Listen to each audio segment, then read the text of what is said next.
BRK ప్రేక్షకులకు నమస్కారం. నా పేరు డాక్టర్ బిఏ వెంకటస్వామి. నా వయసు 87 సంవత్సరాలు. మా వంశం పారంపర్య ఆయుర్వేద వైద్యం. 50 సంవత్సరాలు ఇక్కడ చిక్కడపల్లిలో మా క్లినిక్ ఉంది. గాయత్రి ఆయుర్వేద పారస్య క్లినిక్ అని. ఆయుర్వేదంలో ఆపరేషన్ అనే క్వశ్చనే లేదు. కేవలం మోకాలు నొప్పుల కోసం ఆపరేషన్ చేయాల్సిన అవసరం లేదు.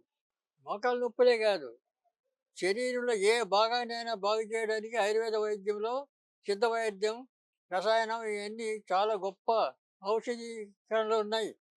కాబట్టి ఆపరేషన్ మాటే లేదు, సమస్య రాదు. అందువల్ల మోకాలు నొప్పులు ఇదివరకు చాలామంది, ఎందుకంటే ఇప్పుడు ఈ కాలాన్ని బట్టి చాలామందికి చిన్న వయసులో కూడా కాళ్ళ నొప్పులు వచ్చేస్తున్నాయి. ఎందుకంటే మనం తినే ఆహారం, తిరిగే గాలి, వాతావరణం, తర్వాత మనం చేసే వృత్తి, వ్యవహారాలు, వ్యాపారాలు ఇవన్నీ కూడా అన్నీ ఈ క్రమశిక్షణగా లేవు. ఎందుకంటే ఉదయం నుంచి సాయంత్రం వరకు, రాత్రి తెల్లవారే వరకు ఈ పనుల మీద తిరుగుతూనే ఉంటారు, తింటూనే ఉంటారు. ఇక ఎక్కడ సరైన టయానికి నిద్రపోరు. ఇవన్నీ కలిసి కూడా ఈ అనారోగ్యానికి కారణాలు అవుతున్నాయి. అయితే ఇవన్నీ సగదిద్దుకోవాలంటే సామాన్యుడికి వీలు లేదు. అందుచేత ఆయుర్వేదంలో మేము ఏ విషయం చెప్పినా ఓపెన్గా చెప్తాం, రహస్యం ఏమి లేదు. తగి మోకాల నొప్పులకు చిన్న ఫార్ములా చెప్తాను, నోట్ చేసుకోండి. మెంతులు, వాము, శొంఠి, సన్నరాష్ట్రం, అరబ్ ముసాంబరం అంటారు. ఈ 5 ఐటమ్స్ సమానం తెచ్చి పొడి చేసి ఒక డబ్బాలో పెట్టుకొని ఆ పొడిని పొద్దున సాయంత్రం ఉపయోగించుకుంటే మోకాళ్ళ నొప్పులు కాదు శరీరంలో ఏ భాగమైనా కూడా ఈ నొప్పులు కానీ ఇంకేదైనా బాధ కానీ ఇలాంటివి ఏమి ఉండవు. తర్వాత దీనివల్ల మీకు ఫ్రీ మోషన్ అవుతుంది, గ్యాస్ ట్రబుల్ అనేది రాదు, నొప్పులు తగ్గిపోతాయి, ఆకలి పుడుతుంది, సరైన దానికి తగ్గట్టు నిద్ర వస్తుంది. ఇవన్నీ కూడా దానివల్ల మీకు మేలు కలుగుతుంది. కాబట్టి ఇదంతా మీరు ఇంట్లో చేసుకోవచ్చు, పెద్ద కష్టమైన పని కాదు. కాబట్టి ఆ పనులను మీరు నోట్ చేసుకోండి. లేదా మీరు మా క్లినిక్ వస్తే మేము దానికి తగిన ఔషధాలు తయారు చేసి ఇచ్చాము. మేము మా దగ్గర ఔషధాలన్నీ మేము సొంతంగా తయారు చేసి ఇస్తాము. కానీ కంపెనీలు చేసినవి, ఆయుర్వేద కంపెనీలు ఫార్మసీలు చేసిన మందులు మాత్రం మేము ఇవ్వము, ఆ మందులు రాయం. మేమే చేసి సొంతంగా చేసి ఇస్తాం. కాబట్టి 100% మీకు గ్యారెంటీగా వ్యాధి నివారణ అవుతుంది మేము ఇచ్చే మందులతోటి. దీనికి ఆపరేషన్ అనే క్వశ్చనే లేదు. ఆపరేషన్ ఎందుకు? ఆపరేషన్ అవసరం లేదు. కాబట్టి ఇది ఒకటి గుర్తుంచుకోవాలి మీరు. ఇప్పుడు చాలామందికి సోరియాసిస్ అంటారు, కొంతమంది తామర అంటారు, కొంతమంది ఈ దురద, గజ్జి, తర్వాత ఈ ఇలాంటివన్నీ కొంతమందికి అవుతాయి. ఎందుకంటే ఈ మన తినే పదార్థాల వల్ల వస్తాయి ఇవి. ఆ పదార్థాల వల్లనే ఈ తామర, ఈ దురదలు ఇవన్నీ వచ్చేది. దానికోసం మీరు కొన్ని మూలికలు చెప్తాను. ఇప్పుడు కుప్పింటాకు అని ఉంది. ఆ కుప్పింటాకు తెచ్చి మెత్తగా నూరి అందులో కొద్దిగా సున్నం కలపాల. సున్నం అంటే మనం తాంబూలంలో వేసుకునే సున్నం, తినే సున్నం.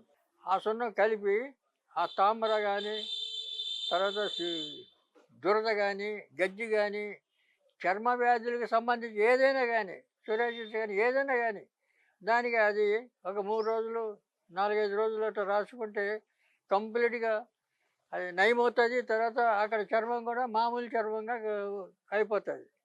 అందువల్ల కుప్పింటాకు, దీనికి కుప్పింటాకును విశ్వరూపి అంటారు సాంస్క్రిట్లో. విశ్వరూపి అంటే చాలా పనులు చేస్తుంది.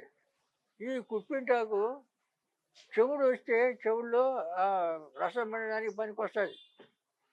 గురక పెట్టేటోళ్ళకు ఆ గురక తగ్గించుతుంది. మూర్ఛ రోగిస్తులకు మూర్ఛ తగ్గిస్తుంది. తర్వాత ఇలాంటివి చాలా విషయాల్లో ఈ మూర్ఖండాకు పనికొస్తుంది. కాబట్టి ఇప్పుడు మనం చెప్తుంది గజ్జి, తామర, దురదకు మాత్రం చెప్తున్నాం. దీనికి ఇది ఒకటి. రెండవది పిచ్చి కుసుమ అని ఇంకోటి ఉంది. అది చెట్టు అంతా ముళ్ళే ఉంటాయి. ఆ పిచ్చి కుసుమ కూడా బాగా తెచ్చి కాస్త లేతవి మెత్తగా నూరాలి. మెత్తగా నూరి అందులో ఉప్పు, కాస్త పసుపు కలిపి నూరి అది కొబ్బరి నీళ్ళు కాస్త ఉడికించి ఆ నూనెను గజ్జి, తామర, కురుపులు ఎలాంటివి ఉన్నా అక్కడ అప్లై చేసుకోవచ్చు. అది కూడా కనపడతాయి. తర్వాత ఇలాంటి మూలికలు ఇంకా కొన్ని అనేకం ఉన్నాయి. అన్నీ అన్నీ చెప్పాను మీకు కన్ఫ్యూజన్. ఈ పిచ్చి కుసుమ పనికొస్తుంది. ఈ కుప్పింటాకు పనికొస్తుంది. కుప్పింటాకు ఎక్కడ పడితే అక్కడ దొరుకుతుంది. అది సమస్య లేదు.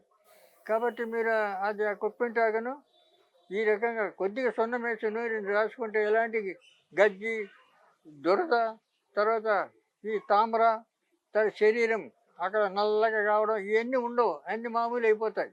గజ్జి, తామర దీనికి పూసుకునేప్పుడు మీరేం లేదు. అది దురద దీనికి పెట్టుకుంటే పులుపు, కారము, నూనె తగ్గించాలి. అది తక్కువ తినాలి. పులుపు పడదు. ఈ టమాటాలు వాడచ్చు. ఇంకా మీరు దుంపలు అంటే ఆలుగడ్డ, కందగడ్డ, చామగడ్డ ఇలాంటి దుంపలు అవి తినకూడదు. ఇవి ఎంత ఆకుకూరలు, పప్పు దినుసులు, తర్వాత ఇన్ని తినచ్చు. శనగలు తినకూడదు. శనగలు, వంకాయ, కుంటికూర అంటే గోంగూర ఇలాంటివి కూడా ఆ మందు తినే రోజులు రాసుకున్న రోజులు మాత్రం తర్వాత అన్నీ తినచ్చు. కాబట్టి ఆ మందు వాడేటప్పుడు మాత్రం ఇలాంటివి కాస్త పథ్యంగా ఉండాలి. మనిషికి ఇప్పుడు నరాల బలహీనత అంటే తినే ఆహారాల ద్వారా లేకపోతే మన పనిపాట్లు, వృత్తి వ్యాపారాల ద్వారా ఈ వల్ల కాస్త నరాల బలహీనత కావచ్చు కొంతమందికి. అయితే దానికి మూలిక పరంగా అతిబల అనే మూలిక ఉంది. దాన్ని పిచ్చిరిబెండ, ముద్రబెండ, దువ్వెనపు చెట్టు ఇలాంటి పేర్లు చాలా ఉన్నాయి దానికి. బొట్ల బెండ ఇట్లా పేర్లు ఉన్నాయి. కానీ అతిబల అనేది సాధారణం. ఈ అతిబల బాగా 7 మందం ఉండే కొమ్మలు తీసుకొచ్చి ఒక అడుగు పొడవు పెట్టి కట్ చేయాలి. కట్ చేసి ఒక కట్టలాగా కట్టాలి. 5-6 కట్టెలు పెట్టి కట్టలాగా రాగి తీగతో చుట్టాలి. రాగి తీగతో చుట్టి పాలు వేడి చేయాలి. పాలు వేడి చేసి ఆ పాలలో దీన్ని ఈ కట్టతో తిప్పుతూ ఉండాలి. తిప్పుతూ ఉంటే అది గడ్డ కట్టి పౌడర్ అయిపోతాయి పాలు. దాంట్లో చక్కెర కలిపి తినాలి. కావలసినంత బలం భీముడిలాగా తయారవుతారు. చిన్నపిల్లలకు, పెద్దలకు అందరూ తినచ్చు. అందరికీ పనికొస్తుంది. నరాల బలం పోతుంది, అన్ని బలం వస్తుంది. పెద్ద సమస్య కాదు. ఇటువంటి మీరు ఉపయోగించుకోవడానికి అవకాశం ఉంటుంది. జనరల్గా డ్రై ఫ్రూట్స్ తీసుకోవచ్చు.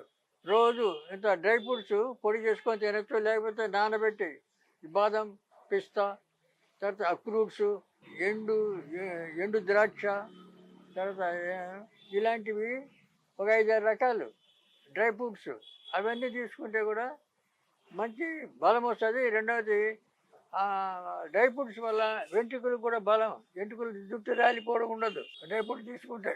లేదా ఇంకా మనం తినే ఆహారంలో ఇప్పుడు ఈ మధ్య చెప్తారు చిట్టి ధాన్యం అని. రాగులు మంచి ఫుడ్డు. ఆ రాగులు పిండి కానీ, రాగులు సంగటి కానీ, రాగులు ముద్ద చేసుకొని తినడం కానీ, అలాగే సజ్జలు కూడా చాలా గొప్ప పనిచేస్తాయి.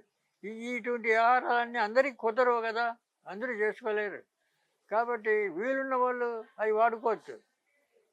రాగి, సజ్జలు, కొర్రలు, ఆరికలు ఇలాంటివి చాలా ఉన్నాయి. వాటిలో ఏదో ఒకటి రెండో మీరు తెచ్చుకొని వాడుకోవచ్చు.